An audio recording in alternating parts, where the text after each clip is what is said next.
Thomas Jefferson once advised, "Determine never to be idle. It is wonderful how much may be done if we are always doing." These words from a great American statesman describe the man we honor today, Eddie Adams Jr. As a young boy, he watched his family struggle to make ends meet. I'm a native Floridian, born and raised in Lake Wales, Florida. I'm the oldest of 5 kids. My father left when I was 6, and I didn't see him again until I was 16.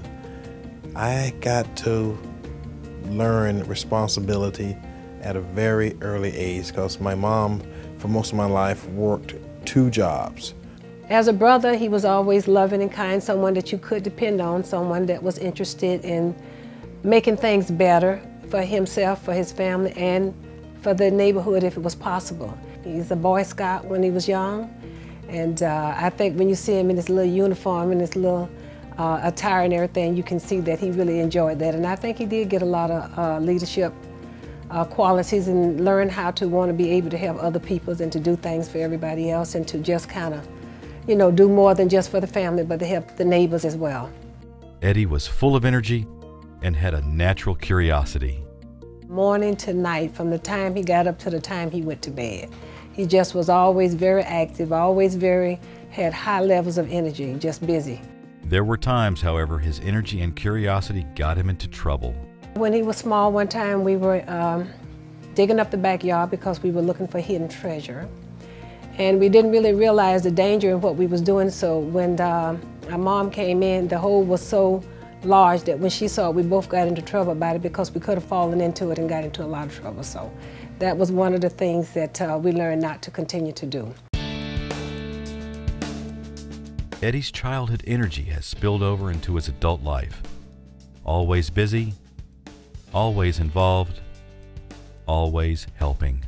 Trying to work and have a family and go to school and get your master's, get your bachelor's and then get your master's and then be involved in community organizations and activities and on the boards. That's quite a bit if you don't have a full-time job.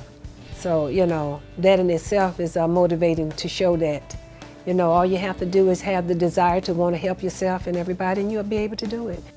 His dedication to his community is balanced with his love for his family. We had a family reunion here in Tampa, and all our family came, and he was in charge of all that. He made all the arrangements, and he found the facility, and he took care of everything.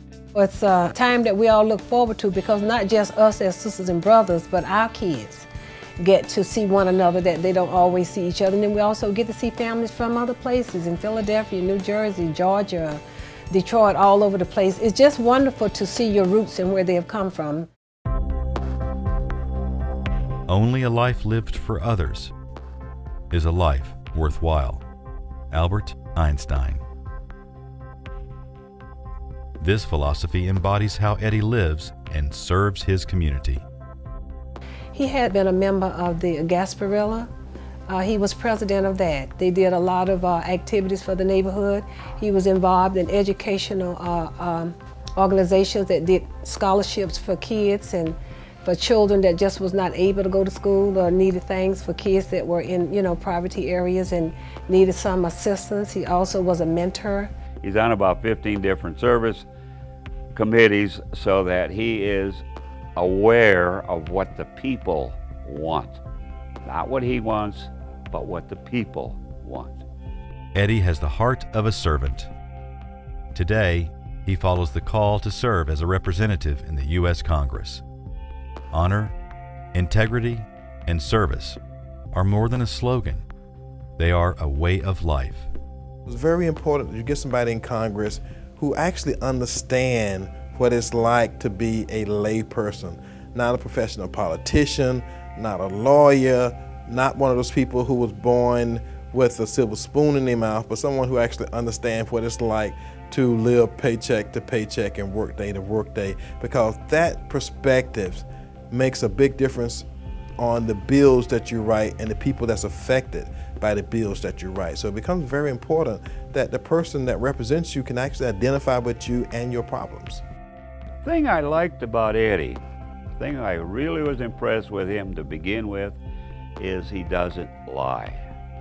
Now, we all know that most politicians have some time or another when they lie. They also dodge questions. That was another thing. Eddie does not dodge a question. He will answer it straight out, whether it costs him a vote or not. The campaign for U.S. Congress is a lofty goal. A Republican candidate running in a district outnumbered by Democrats 2-1 seems almost insurmountable. We're walking in the minority communities. Not many people walk in minority communities because those are votes that many people have taken for granted. We've already walked in Manatee County, we walked in Pinellas County, now we're in Hillsborough County, walking in the district, talking to neighbors, talking to people who actually have been disenfranchised. But one of the reasons we know they've been disenfranchised because many of them have never seen any political candidates of any shape, form, or fashion actually walking in their neighborhood and knocking on their door and asking for their opinion. We are doing that because that's what needs to happen. Eddie takes on the challenge, one voter at a time. Did you vote in the primary election? Yes, I did. All right. Who you vote for? Obama. Obama. First thing most black folks ask me is why you're a Republican. Yes. And one voter at a time, he is winning them over. I think you'll be the right man for the job. His sister has seen him grow from a child with unbridled exuberance to a man with unending fortitude. He's just very knowledgeable. He's just considerate. He's compassionate. He's kind. He's loving.